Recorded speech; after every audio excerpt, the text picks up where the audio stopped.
Сәлем алейкум. Бүгін бірінші кіріспе сабақ. Жалпы трейдинг дегеніміз не, биржа дегеніміз не, сол туралы ақпарат айтатын боламын. Бисмиллах деп бастайық. Енді биржа дегеніміз не? Қарапайым адамға биржа түсінігі қиын болуы мүмкін, бірақ сіздерге қазір оңай тілмен түсіндіріп беремін. Ең алдымен биржа дегені кәдімгі базар деп салыстырмалы түрде алайық. Биржа, базар. Біздің миымызға оңай сіңу үшін ассоциация түрінде аламыз. Енді базар екі түрлі болып бөлінеді дейік. Біріншісі мысалы Қазақстанның базары, екіншісі Американың базары. Енді базарда арнайы тауарлар болады, сатып алатын, киім-кешек деген сияқты, ет өнімдері, сүт өнімдері, жеміс жидектер, көкөністер деген сияқты нәрселер болуы мүмкін. Енді солардың іші сияқты, өнімдері сияқты биржада да арнайы бір сатылатын өнімдер бар. Ол өнімдер не? Биржаның ішіндегі сатылатын өнімдер арнайы бөлінеді.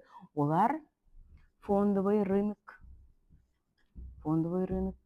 одан кейін товарный рынок,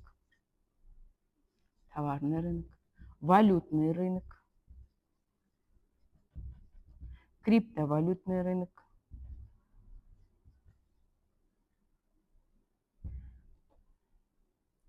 деп бөлінеді. Енді қараңыздар, осы жердің ішінде фондовый рыноктың өзі бірнеше бағытқа бөлінеді. Яғни біріншісі ол акциялар болуы мүмкін, акциялар. Екіншісі ол фьючерс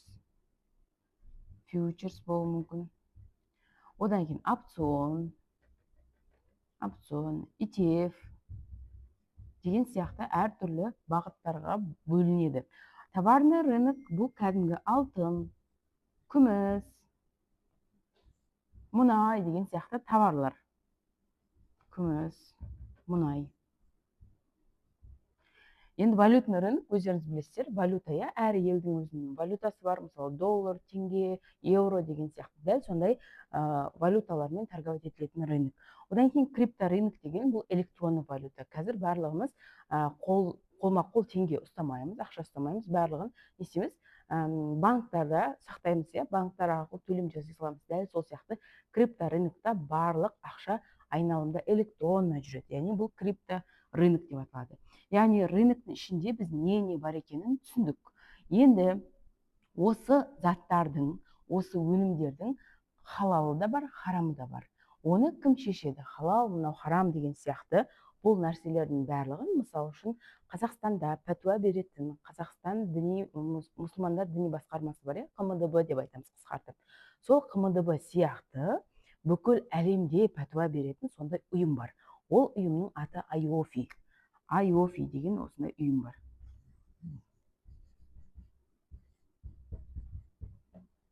IOFI деген ұйым бар. Енді қараңыздар, мына IOFI ұйымы дәл КМДБ сияқты не істейді? Қызмет атқарады.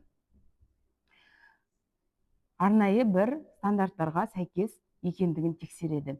Бізде мысалы үшін дінде немесе басқа да бір саудада деген сияқты арнайы бір заңдылықтар бар, шариғи ережелер бар, оларды бұзбай сақтау қажет деген сияқты. Мысалы үшін құлшылық жасау үшін арнайы фих деген бөлім бар, фих ғибадат деп аталады. Дәл сол сияқты саудада да фих бөлімі бар, яғни ережелер бар. Ол фих муамалят деп аталады. Яғни осы товарный бизнеста немесе валютный рынокта, фондовый рынокта, крипто рыногында қай нәрсені қалай сауда жасау керек, қайсы халал, қайсы харам деген сияқты сондай заңдылықтар бар. Бұл заңдылықтардың бәрін IOFI стандарты бекітіп берген 51 стандарт бар. Сол 51 стандарттың ішінде әр қайсысы жазылған. Мен оны қазір сіздерге қарапайым тілмен түсіндіріп беремін. Мысалы үшін акцияны алатын болсақ, акция деген не? Бұл компаниялардың құнды қағазы. Мысалы, сіздерде бір компания бар деп айтайық. Мысалы, Air Астана компаниясын барлықтарыңыз білетін шығарсыздар. Air Астана компаниясы сіздің компанияңыз деп алайық. Ол компанияны сіз бір мемлекетте дамыттыңыз, адамдарды тасымалдаумен айналысасыз, жұмыс жасап жатырсыз. Бірақ сіз ол компанияны шетелге шығару үшін, әртүрлі мемлекеттерге шығаруыңыз үшін қосымша самолеттар керек, қосымша пилоттар керек, қосымша стюардессалар керек, қосымша оборудованиялар керек. Яғни сол сияқты сіздің бизнесіңіздің дамуына қосымша қаражат керек. Ол қаражатты бір мемлекеттен немесе бір банктен алатын болсаңыз, сіз оның үстіне өте қыруар ақша қайтарасыз. Ол компанияларға невыгодно, яғни оларға тиімді емес ондай жұмыс жасау. Сол себептен компаниялар не істейді? Өздерінің қандай да бір үлесін, мысалы үшін менің компаниямның 0,5% үлесін бір жерге сатсам, мен қосымша ақша аламын. Дәл сол сияқты компаниялар өздерінің үлесін мынау қор нарығына апарып ұсынады. Қазақстанның қор нарығы кассе деп аталады. Кассе. Американың қор нарығы IPO деп аталады. IPO. Енді осы қор нарығына апарып, не істейді? Өздерінің акцияларын ұсынады. Акцияларды қор нарығына апарған кезде бұл жақтан адамдар акцияны сатып алады да, сол акциядан, яғни акцияның өсуінен табыс табады. Ал компаниялар әр акцияны сатқан сайын өздеріне ақша түсіп отырады, ол компания өздерін дамыту жолында жұмыс жасайды және сол тапқан табысынан өздерінің инвесторларына дивиденд беріп отырады. Енді компаниялардың не үшін шығарылды деген сұраққа жауап бердік. Енді компаниялардың акцияларын адамдарға сатып алатын бір құрал керек. Яғни бізде қазір білесіздер, базарларда барамыз, өнімді сатып аламыз. Бірақ онлайн заказ беру, доставка деген нәрселер қазір қосылып жатыр. Дәл сол сияқты қор нарығы да қазір онлайн жұмыс істейді. Яғни біз нарыққа өзіміз барып, прямой құнды қағазды немесе ETF-ті сатып аламаймыз.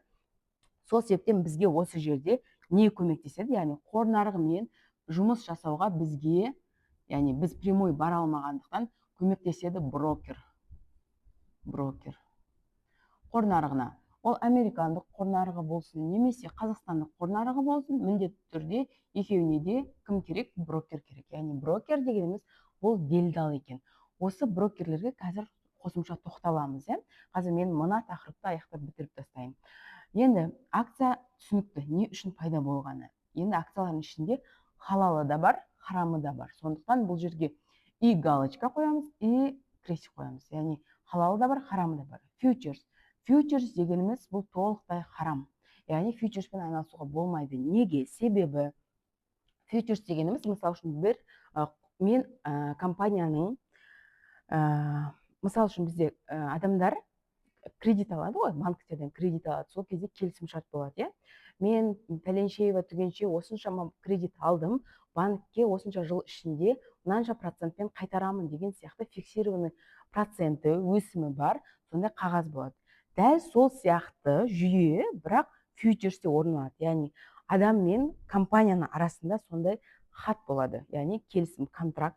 Сол контрактты мен қоямын, яғни мен Эйр Астана компаниясының акциясын сатып алып жатырмын, бірақ Эйр Астана компаниясы маған бір жылдан кейін сол суммамды, мысалы $1000 салатын болсам, $2000 қылып қайтарып беру қажет деген қағаз қойылады. Егер фьючерс тек қана сондай қағаз, адам мен компания арасындағы контракт болса ғана, онда халал болушы еді. Бірақ бізде фьючерс, мысалы үшін адамға ақша керек болып қалған кезде, сол контрактты мен өзге адамға сата аламын, ол одан кейінгі адамға сата алады деген сияқты болып кетеді. Сол себептен фьючерс толықтай харам. Себебі сатып алушы мен сатушы беймәлім болып қалады, беймәлім. Сол себептен бұл толықтай харам болып табылады. Екіншісі опцион. Опцион дәл акция сияқты, яғни акцияның тикеріне ставка тігу. Мына баға бүгін құлайды немесе өседі деп ставка тігеді, бұл казино сияқты болып кетеді, бұл харам. ETF дегеніміз бұл акциялардың, бірнеше акцияның жинақталған папкасы. Мысал үшін бізде Tesla деген акция бар, барлықтарыңыз білетін шығарсыздар. Nvidia деген акция бар. Осындай акциялардың барлығы жинақталып, мысалы бір папкада тұратын болса, осы папканы ETF деп атайды екенбіз. ETF. Яғни ETF-тің ішінде халалы да бар, харамы да бар. Оны келесі сабақтарда толықтап айтатын боламыз. Товарный бизнес. Товарный рыноктың ішіндегі біз алтын, күміс, мұнай, мыс деген сияқты нәрселерді сатып алу, сатудың тоже стандарты бар. Оны IOFI бізге бекітіп берген. Ол стандарт былай жүреді. Пайғамбарымыз саллаллаху алейхи кезінде арнайы бір сауда болған, иә. Сол сауда жүйесінде айтқан: сен маған 10 килограмм алтынды берсең, мен саған 10 килограмм қызыл алтынды берсең, 10 килограмм сары алтынды қайтаруым керек. Яғни суммасы, мөлшері дәл бірдей бір болу керек. 10 килограмм қызыл алтын 10 килограмм сары алтынға алмасады. Осылай алмасу процесі жүреді, және бұл қолма-қол жүреді. Сонда ғана алтын мен сауда жасау халал болып есептеледі. Ал бізде қазір көбісі айтып жүрген, алтын деп айтып жүрген хауижди, бұл алтын емес. Бұның артында алтын жоқ. Бұл деген тек қана ставка тігу, яғни алтын мен доллардың айырмашылығы бір-бірінен. Мысалы, доллар өссе, алтын құлайды, алтын өссе, доллар құлайды деген сияқты сол айырмашылыққа ставка тігу. Яғни біреу өседі, біреу құлайды деп ставка тігу. Бұл дегеніміз мүлдем халал емес. Халал болады қандай жағдайда? Қолма-қол сіз барып алтынның слитігін сатып алсаңыз банктерден, немесе алтынға конвертация жасап қойсаңыз халал болады. Енді күміс те дәл сол сияқты, мыс, мұнай деген дәл сол сияқты. Сіз оны тек қана не істейсіз? Электронды конвертация жасау арқылы ғана сатып аласыз. Сол себептен біз товарный рынокпен сауда мүлдем жасамаймыз. Валютный рынок то же самое. Мысал үшін, қараңыздар, біз банкке немесе обмен валютаға барып, өзіміздің қолымыздағы қанша теңгеміз бар, 100 мың теңгеміз бар ма, соны $200 айырбастап алсақ болады. Ол халал табыс болады. Бірақ сіз дәл сол сияқты, мысал үшін, мысалы доллардың евроға немесе теңгенің долларға қатынасына ставка тігіп отырсаңыз, ол тоже халал болып табылмайды. Яғни мынаның барлығы жиналып келіп Форекс деген сауданы құрастырады. Форекс бізде мүлдем халал емес. Одан кейін криптовалюта жайлы, бізде криптомонеталар жайлы IOFI-дің, мысалы, КМДБ-ның ішінде бізде ғалымдар бар, бірнеше топ ғалымдар бар. Дәл сол сияқты IOFI-дің да ұйымның бірнеше ғалымдары бар, комиссия мүшелері бар. Мысалы үшін, бір 300 деп алайық, сол 300 комиссия мүшесі 3 түрлі көзқарас айтады. Бірінші, мысалы үшін, 100 ғалым айтады: криптовалюта халал емес, криптовалютамен сауда жасау халал емес, себебі ол өте волатильный, белгісіздігі жоғары, оны ешкім басқара алмайды, оның адамның санасына деген тигізетін зияны көп, яғни психологиялық, моральдық сонда зияндары бар деп, материалдық ақшалай ұтылу бар болғандықтан халал емес деп атайды. Одан кейін тағы да 100 топ ғалым айтуы мүмкін: жоқ, криптовалюта халал, себебі қазір заманауи талапқа сай барлық ақшаны телефонда ұстаймыз, онлайн электронды ұстаймыз. Сол себептен криптовалюта бұл заманауи валютный рыноктың бір түрі деп айтады. Енді қалған 100 ғалым ол айтады: сендердікі де дұрыс, сендердікі де дұрыс. Криптовалюта халал емес, себебі осындай жаңа майсир, ғарар деген сипаттары бар.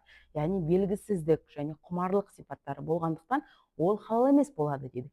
Бірақ ол халал болады егер криптовалютаның артына қандай да бір мемлекет тіркелсе. Мемлекет дегеніміз кім? Мысал үшін, теңгенің артында Қазақстан мемлекеті бар, доллардың артында Америка мемлекеті бар деген сияқты бір мемлекет тіркелсе ғана, сондай кезде криптовалюта халал болады, пока халал емес дейді.